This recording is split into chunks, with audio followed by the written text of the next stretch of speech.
Olá pessoas, eu sou a Fê Castilho, bem-vindo de volta a este canal e eu queria responder algumas perguntas que o pessoal geralmente me faz. Por que eu sou cristã e eu leio ficção? Bom, primeiro eu queria falar pra vocês sobre o porquê de ler e ler ficção também. Na verdade, com o passar do tempo eu acabei descobrindo, nossa, me chama muita atenção o C.S. Lewis, não sei se é assim que pronuncia o nome.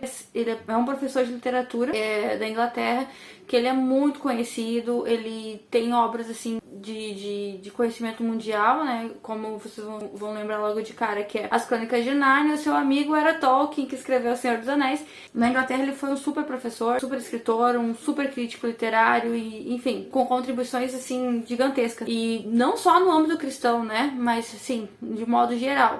Quando eu comecei a ler, a primeira ficção acho que eu li, não quero me enganar, foi A Cabana, né? E tem muitas críticas à Cabana, porque ele é um teólogo liberal, porque tem muitos problemas ali, identificam alguns problemas teológicos dentro da tradição onde eu fui criada, mas na minha tradição mesmo, na minha família, no meio onde eu vim, o pessoal assim mais do interior, com conhecimento assim recente, tinham sido evangelizados e tal, muito fechados, assim, muito tradicionais.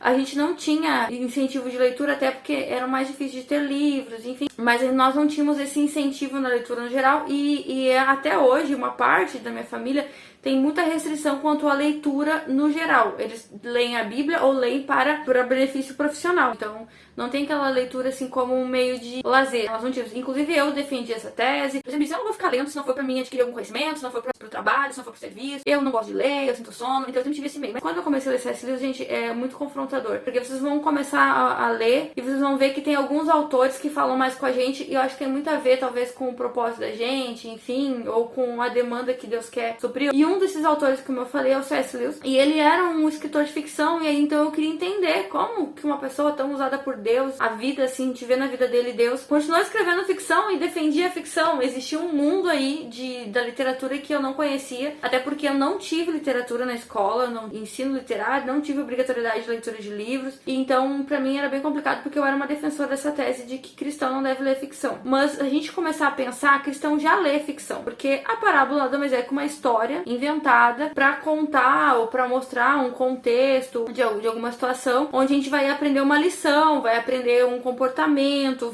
enfim, vocês conhecem as parábolas de Jesus ensinava. Então eu comecei a entrar nesse meio, não leio muito ainda, não tenho muito conhecimento, mas eu procuro seguir pessoas, vou colocar aqui embaixo o nome de canais assim, de pessoas que eu gosto, são pessoas que leem, geralmente são muito neutras, então eu gosto desse tipo de coisa. Aí você vai perguntar, então o cristão deve ler? Sim, o cristão deve ler, mas o cristão deve aplicar na leitura os filtros que aplica na vida. Ele deve usar a leitura para benefício, como método de lazer e também porque isso é muito bom. É um processo que a humanidade precisa continuar, precisa manter. Eu vou explicar um pouquinho mais sobre isso no final. Mas, basicamente, a gente já faz esse uso. Você é cristão, mas você vê filme, você vê uma novela, você vê um seriado, vê desenho. Isso tudo é ficção. São contos, são histórias inventadas. A gente já vê e faz isso durante o dia e é muito natural. Só que daí, quando chega no livro, as pessoas têm essa ideia de que não, o cristão não deve ler ficção. Mas o cristão já lê ficção pelos olhos de outra pessoa. Eu acho assim que é grotesco assim a diferença de alguns livros de ficção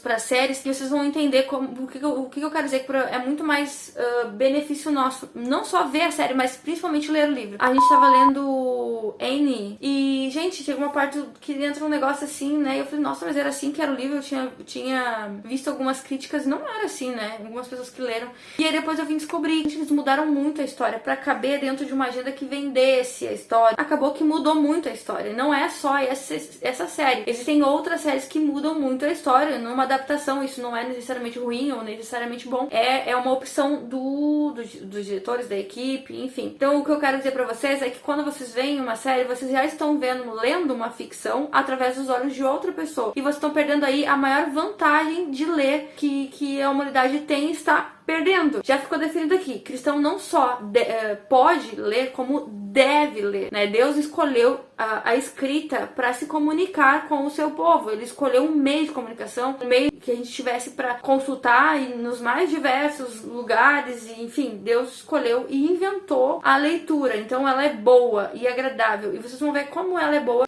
para o nosso cérebro. Quando a gente faz uma leitura mais longa, uma leitura de um parágrafo maior, onde existe algum tipo de pensamento mais profundo, onde a gente tem que desenvolver uma ideia, uma história, o nosso cérebro faz inúmeras conexões. Ele faz conexões das mais diversas áreas, vai depender muito da história que você está lendo. Se você está lendo uma história, por exemplo, de ficção policial, por exemplo, Sherlock Holmes, onde existe um assassinato e envolve aí toda uma trama para poder descobrir, você tem que pensar em muitas coisas ao mesmo tempo. Você tem que pensar de como as pessoas são, você tem que imaginar a cara que elas têm, de acordo com o que o livro vai descrever, ou se o livro não escreve, vocês vão imaginar com as informações que foram dadas, vocês vão usar imagens e pensamentos de vocês, concepções de vocês, pessoais, particulares. Por exemplo, olha, ele estava caminhando, correndo em uma rua escura de um lugar de estilo interiorano, né? Aí você vai lembrar de uma cidade interior que você conhece, que você viu no filme, que você gostou, que você visitou.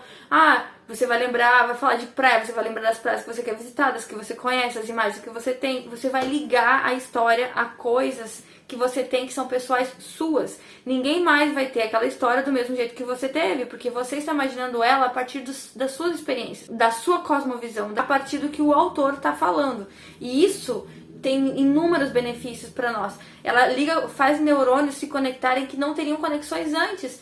Ele cria em nós uma capacidade de entender, ele desenvolve em nós uma capacidade de entender o que é verdadeiro e o que é falso. A gente consegue ler uma notícia e ter muito mais percepção de que aquilo ali pode ser uma fake news do que não é. Não é à toa que hoje em dia as pessoas caem tanto em fake news. Alguém nos conta uma fake news e aí a gente entende, não, mas isso aí é mentira. Mas o nosso cérebro não consegue separar. A partir do momento que ele recebeu só pequenas informações por muito tempo, ele pega essas pequenas informações como verdade. Agora, o cérebro que está acostumado a desenvolver, a pensar e ver que as informações verdadeiras são geralmente mais baseadas, elas têm mais base, elas têm mais termos, elas têm mais dificuldade até de entendimento, pequena dificuldade, de um grau de dificuldade para que seja entendida, ela vai perceber que essas sim são informações possivelmente verdadeiras. Agora, se você não lê nunca, se você só lê pequenos textinhos, pequenas frasezinhas motivacionais no Instagram, se você faz só essas leituras, você vai começando a perder esta capacidade. E é por isso que hoje em dia é muito fácil manipular o povo com fake news. Outro benefício da leitura, dessas conexões que o cérebro faz e dessa ideia que a gente tem que ter das coisas que o escritor escreveu a partir das nossas experiências, é a capacidade de ter empatia. E a empatia é uma parte muito importante para que a gente possa desenvolver a nossa habilidade de viver, de querer e de entender o que é democracia. Porque uma pessoa que não consegue se colocar no lugar da outra, que tem mais dificuldade, ela não vai conseguir desenvolver a democracia da forma correta. Ela não vai conseguir desenvolver o cuidado com o próximo. Gente, a leitura chega nesse nível de influenciar nos nossos comportamentos. E não é à toa que Deus escolheu a Bíblia para ser o meio de comunicação do seu povo. A gente tem como base a leitura e leitura profunda, meditativa, onde a gente lê um texto e pensa sobre ele. E tem que fazer várias aplicações, porque esse texto foi escrito numa época diferente, por pessoas diferentes, em contextos diferentes. Então, nós cristãos já procuramos desenvolver isso. E na nossa fé, o amor ao próximo, o cuidado, é algo que é muito ensinado, é muito falado, é muito pedido, é muito instigado. A leitura já nos capacita para poder amar o próximo, para poder se colocar no lugar do outro, para ter mais empatia. Mas como é que isso acontece? Bom, isso acontece porque quando a gente usou nossas imagens, as nossas ideias, as nossas concepções para criar aquele personagem, aquela cena, a gente consegue sentir dentro de nós de forma íntima e pessoal o que está acontecendo com outra pessoa, mesmo que imaginária. Quando a gente tem que colocar isso em prática na vida real, a gente consegue imprimir essas mesmas impressões porque a gente tem essa capacidade de se colocar no lugar do outro. No momento que eu estou imaginando uma personagem, imaginando não só como ela é fisicamente, a gente também está imaginando quais são os pensamentos que ela tem, quais são os sentimentos que ela tem. Então nós estamos pensando e imaginando pensamentos e sentimentos de outra pessoa. Isso faz com que nós estejamos nos colocando no lugar dessa pessoa. Sendo assim, é muito mais fácil da gente conseguir ter empatia com outras pessoas, né? Então, porque a gente já tem essa capacidade e essa habilidade de se colocar no lugar do outro. A partir de agora, muito provavelmente, eu vou começar a compartilhar com vocês as leituras que eu faço de ficção. Pessoas como eu, que vêm do meio mais tradicional, talvez não tenham intimidade com ficção, assim como eu não tenho, talvez tenham dificuldade de fazer um filtro, porque sim, é necessário que haja um filtro na leitura da gente. Se nós não vemos filmes, por exemplo, que tem algum cunho mais, assim, né, picante, porque nós temos alguma ideia de certo e errado que, por exemplo, tem como alguns limites, né, impostos já de nós mesmos, né, da nossa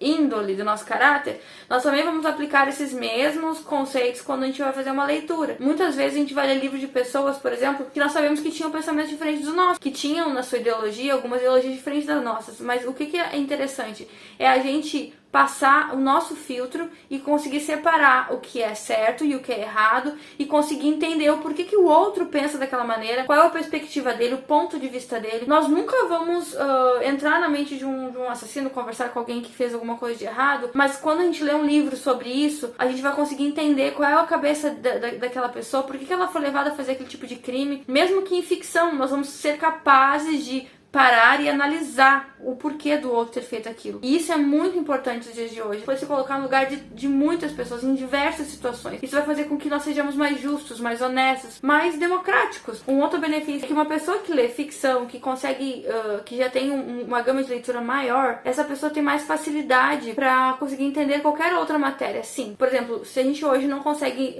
a gente que trabalha não está conseguindo suprir as necessidades dos nossos filhos de ter um ensino adequado, um ensino correto. Então, quando a gente coloca a leitura como base, essa criança tendo uma gama de leitura maior e conseguindo entender os livros à medida de que vai estudando eles, que vai lendo, ela vai ter mais facilidade para aprender qualquer outra matéria. Seja ela geografia, história, seja ela matemática, português, enfim. Ela vai ter mais facilidade no aprendizado, ela vai ter mais desenvoltura, ela vai ser, assim, mais inteligente. Sim, lendo ficção. Isso é um fato. Tanto é que em vários cursos, até de política, a gente pode ver aí que eles recomendam a leitura de ficção. A leitura faz com que a gente consiga entender coisas que a gente talvez não entenderia se a gente não tivesse esse pensamento mais aprofundado, essa capacidade imaginativa e de compreensão. Por isso, de fato, é muito importante, principalmente nos dias de hoje, com a pandemia, as crianças leem. Eu sei que com a pandemia nós temos mais dificuldade por questão de exposição a telas, de capacidade de entendimento, mas eu gostaria que você fizesse um teste hoje com seu marido, com seus filhos, com alguém que você vê que fica muito tempo nas telas, ou peça que alguém faça esse teste com você. No momento do dia, depois de passar algumas horas na internet, peça para uma pessoa alguma coisa simples para ela fazer. Peça só uma vez e fale num tom normal. Você vai ver que essa pessoa vai ter dificuldade de assimilar a informação, vai perguntar,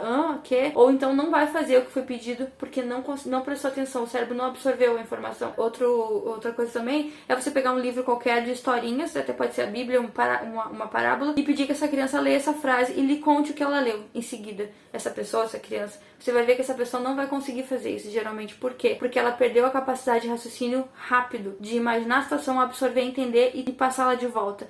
E isso é muito sério. Nunca na história da humanidade nós vivemos isso. É um fato novo. As pessoas estão lendo muito e muitas coisas curtas, frases pequenas, pequenos conceitos, pequenos pensamentos, e o cérebro ele tem que se adaptar a isso, porque ele estava acostumado com outro tipo de leitura. Nós não sabemos qual vai ser o impacto disso no futuro, como que o cérebro vai assimilar, se vai criar um lugar para esse tipo de informação e outro para o outro tipo. O que nós sabemos é que isso traz alguns transtornos e que cada vez mais a gente deve influenciar que as pessoas tenham um entendimento da leitura, do conhecimento, para que nós possamos ser pessoas melhores. Por hoje eu só acho que eu já falei bastante, esse vídeo ficou bem longo, mas eu quero dizer que eu vou falar mais sobre isso em outros vídeos, vou falar sobre os livros que eu filtrei, que eu consigo ler, que eu acho que muitas pessoas cristãs poderiam começar lendo, como é que foi a caminhada de leitura para minha filha e as dificuldades que a gente encontra ainda na leitura, e até as minhas dificuldades, as minhas muitas dificuldades. Então fica aqui no canal, se inscreve, verifica o sininho de notificações, deixa sua curtida, e se você acha que tem alguém que precisa ver esse vídeo, compartilha para que essa pessoa possa também entender mais sobre isso. Deixa nos comentários as suas ressalvas, o que você pensa sobre isso, se você é cristão, você lê ou não ficção. E eu espero vocês nos próximos vídeos.